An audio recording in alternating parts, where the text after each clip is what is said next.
আসসালামু আলাইকুম প্রিয় দর্শক, আপনারা সবাই কেমন আছেন? আশা করি ভালো আছেন।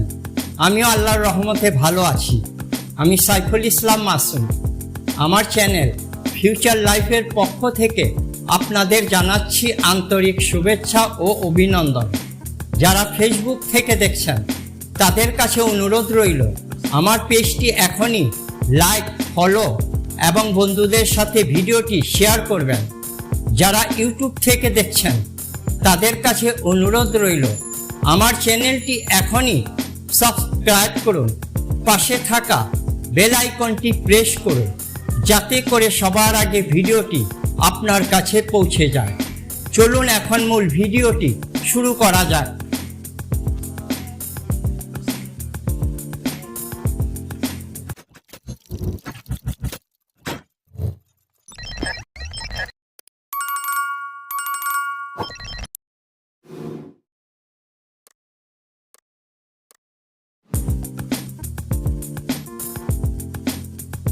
জর্জিয়া হল ককেসাস অঞ্চলের একটি দেশ। পশ্চিম এশিয়া এবং পূর্ব ইউরোপের সংযোগস্থলে অবস্থিত জর্জিয়ার পশ্চিমে কৃষ্ণ সাগর, উত্তরে রাশিয়া, দক্ষিণে তুরস্ক ও আর্মেনিয়া এবং পূর্বে আজারবাইজান। জর্জিয়া দেশটি ৬৯,৭০০ বর্গ কিলোমিটার অঞ্চল জুড়ে বিস্তৃত।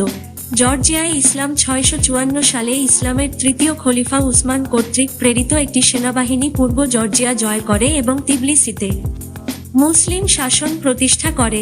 বর্তমানে মুসলমানরা জর্জিয়ার জনসংখ্যার প্রায় ৯.৯% গঠন করে। অন্যান্য সূত্র অনুসারে জর্জিয়ার জনসংখ্যার ১০ থেকে ১১% মুসলমান। ২০১১ সালের জুলাই মাসে জর্জিয়ার সংসদ নতুন আইন পাশ করে জর্জিয়ার সাথে ঐতিহাসিক সম্পর্কযুক্ত ধর্মীয় সংখ্যালঘু গোষ্ঠীগুলোকে নিবন্ধনের অনুমতি দেয়। আইনের খসড়ায় বিশেষভাবে ইসলাম এবং আরও 4টি ধর্মীয় সম্প্রদায়ের কথা উল্লেখ করা হয়েছে। জর্জিয়ার মসজিদগুলি জর্জিয়ান মুসলিম বিভাগের তত্ত্বাবধানে কাজ করে, যা ২০১১ সালের মে মাসে প্রতিষ্ঠিত হয়। ততদিন পর্যন্ত জর্জিয়ার মুসলমানদের বিষয় বিদেশ থেকে বাকু ভিত্তিক ককেশাস মুসলিম বিভাগ দ্বারা পরিচালিত হতো। ২০১১ সালের মে মাসে প্রতিষ্ঠিত জর্জিয়ান মুসলিম বিভাগের তত্ত্বাবধানে জর্জিয়ার মসজিদগুলি পরিচালনা করছে। ততক্ষণে জর্জিয়ার মুসলমানদের বিষয়গুলি বাকু ভিত্তিক ককেশাস মুসলিম বিভাগ দ্বারা বিদেশ থেকে পরিচালিত ছিল। ২০১০ সালে তুরস্ক এবং জর্জিয়া একটি চুক্তি স্বাক্ষর করে, যার মাধ্যমে তুরস্ক 3টি মসজিদ পুনর্বাসন এবং জর্জিয়ায় 4টি পুনর্নির্মাণের জন্য অর্থ ও দক্ষতা প্রদান করবে। অন্যদিকে জর্জিয়া তুরস্কে 4টি জর্জিয়ান মঠ পুনর্বাসন করবে। জর্জিয়া তুরস্ক চুক্তি গত শতাব্দীর মাঝামাঝি সময়ে ধ্বংস হয়ে গেছে। আজরিয়া বাটুমিতে ঐতিহাসিক আজিজে মসজিদ পুনর্গঠন অনুমতি দেবে। তুরস্ক কবুলেতি জেলার সামৎস্কে, জাভাখেতি এবং আক্তেলসিখে অঞ্চলের মসজিদগুলো পুনর্বাসন করবে। 1940 সালে পুড়ে যাওয়া আজিজে মসজিদ নির্মাণ করবে এবং বাটুমিতে তুরস্কের বাথহাউজ পুনরুদ্ধার করবে। আরবরা প্রথম জর্জিয়ায় 645 সালে আবির্ভূত হয়, তবে 735 সাল পর্যন্ত তারা দেশের একটি বড় অংশের উপর তাদের দৃঢ় নিয়ন্ত্রণ প্রতিষ্ঠা করতে সফল হয়নি। সেই বছর দ্বিতীয় মারওয়ান তিবলিসি এবং পার্শ্ববর্তী বেশিরভাগ জমি দখল করে সেখানে একজন আরব আমির স্থাপন করেন, যাকে বাগদাদের খলিফা বা মাঝে মাঝে আর্মেনিয়ার ওস্টিকান দ্বারা নিশ্চিত করার কথা ছিল। আরব যুগে তিবলিসি ইসলামিক বিশ্ব এবং উত্তর ইউরোপের মধ্যে বাণিজ্যের কেন্দ্রে পরিণত হয়। এর বাইরে এটি একটি মূল আরব ফাঁড়ি এবং বাইজেন্টাইন এবং খাজার অধিরাজ্যের মুখোমুখি একটি বাফার প্রদেশ হিসাবে কাজ করে। সময়ের সাথে সাথে তিবলিসি মূলত মুসলিম হয়ে ওঠে। 1386 থেকে 1404 সালের মধ্যে জর্জিয়া তুর্ক মঙ্গল বিজয়ী তৈমুরের সৈন্যদের আক্রমণের শিকার হয়, যার বিশাল সাম্রাজ্য তার সর্বাধিক পরিমাণে মধ্য এশিয়া থেকে আনাতোলিয়ার পর্যন্ত বিস্তৃত ছিল। অন্তত 7টি আক্রমণের প্রথমটি তিমুর জর্জিয়ার রাজধানী তিবলিসিকে দখল করেন এবং 1386 সালে রাজা পঞ্চম বাগরাককে বন্দী করেন। 1401 সালের শেষের দিকে তিমুর আবারও ককেশাস আক্রমণ করেন। জর্জিয়ার রাজাকে শান্তির জন্য মামলা করতে হয়েছিল এবং তার ভাইকে এই অবদান দিয়ে পাঠিয়েছিলেন। তিমুর উসমানীয় রাজবংশের সাথে একটি বড় সংঘাতের প্রস্তুতি নিচ্ছিলেন এবং দৃশ্যত জর্জিয়ার বর্তমান পরিস্থিতিকে হিমায়িত করতে চেয়েছিলেন, যতক্ষণ না তিনি তার অবসর সময়ে আরও নির্ণায়কভাবে এবং পুঙ্খানুপুঙ্খভাবে এর মোকাবেলা করতে ফিরে আসতে পারেন। তাই জর্জিয়ার রাজা তাকে সৈন্য সরবরাহ করার শর্তে জর্জের সাথে শান্তি স্থাপন করেন। সাফাভিদ রাজবংশ ককেশাসে পূর্ণ নিয়ন্ত্রণ ও প্রভাব নিয়ে উসমানীয়দের সাথে ক্রমাগত দ্বন্দ্বে ছিল।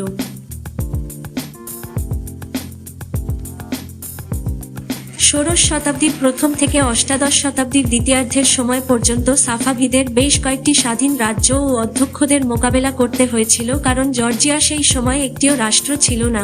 এই সত্তাগুলি প্রায়শই বিভিন্ন রাজনৈতিক কোর্স অনুসরণ করত। সাফাভিদ স্বার্থ মূলত পূর্ব এবং দক্ষিণ জর্জিয়ার দিকে পরিচালিত হয়েছিল, যখন পশ্চিম জর্জিয়া উসমানীয় প্রভাবের অধীনে এসেছিল। এই স্বাধীন রাজ্যগুলি 1503 সালের প্রথম দিকে পারস্যের ভাসাল হয়ে ওঠে।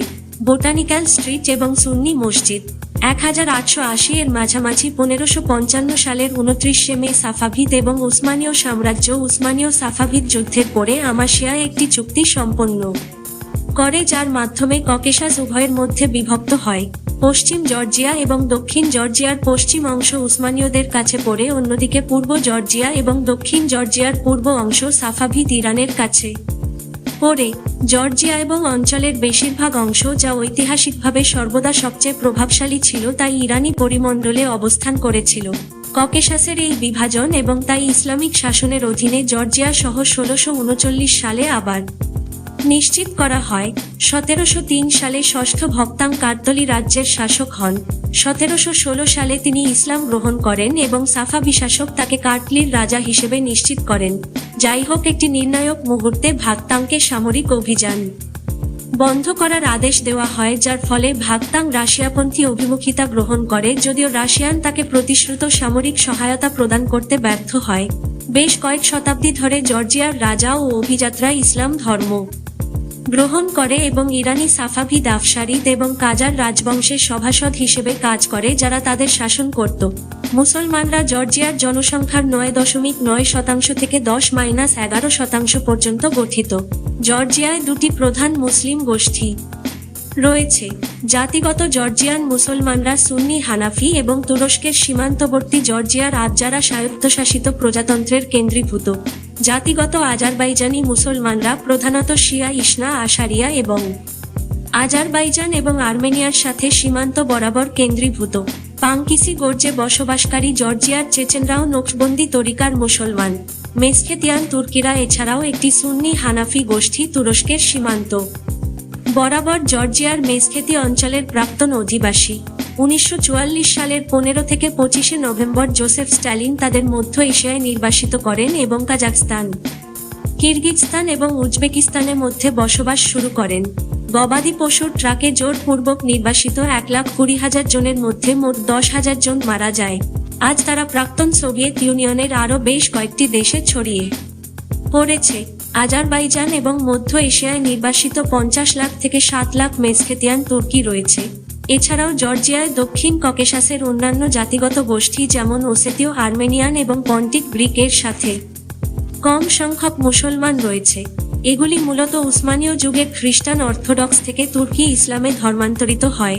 1570-এর দশকে জর্জিয়ার উসমানীয় বিজয়ের ফলে লালা মুস্তাফা পাশার কোকেশীয় অভিযানের পর জর্জিয়ার অনেক মুসলমানকে উসমানীয় হিসেবে সংজ্ঞায়িত করা হয়, যা আসলে আর্মেনিয়ান বা পন্টিক গ্রিক বংশোদ্ভূত, যাদের পূর্ব আনাতোলিয়ায় পূর্বপুরুষরা তুর্কি ইসলাম গ্রহণ করেছিল। ককেশাস গ্রিক বংশোদ্ভূত জর্জিয়ার একজন উসমানীয় মুসলমানের একটি বিশিষ্ট উদাহরণ ছিল রেসিড মেহমেদ পাশা, যিনি বিদ্রুপাত্মকভাবে 1822 থেকে 1833 সালের গ্রিক স্বাধীনতা যুদ্ধ দমনের ক্ষেত্রে গুরুত্বপূর্ণ ভূমিকা পালন করেছিলেন।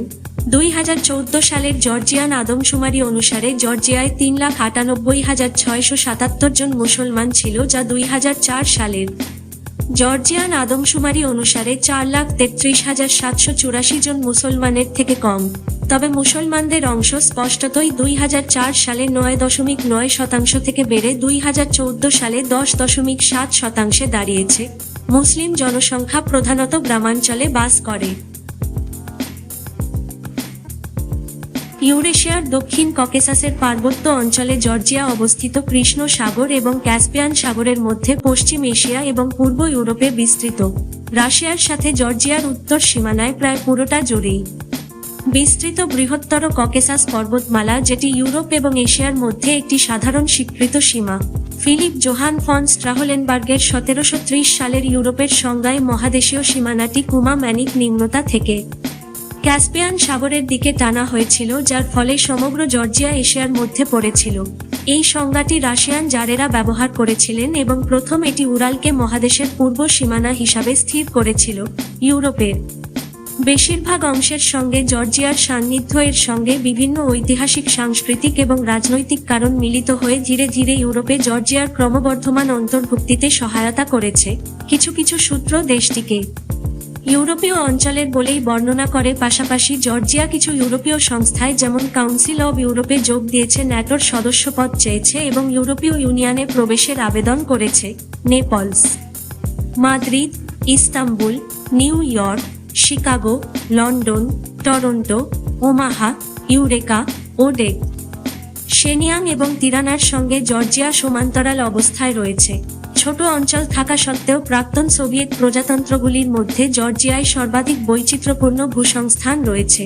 জর্জিয়ার বেশিরভাগ অংশ ককেসাস পর্বতমালায় অবস্থিত এবং বৃহৎ ককেসাস আংশিকভাবে এর উত্তর সীমানা চিহ্নিত করেছে।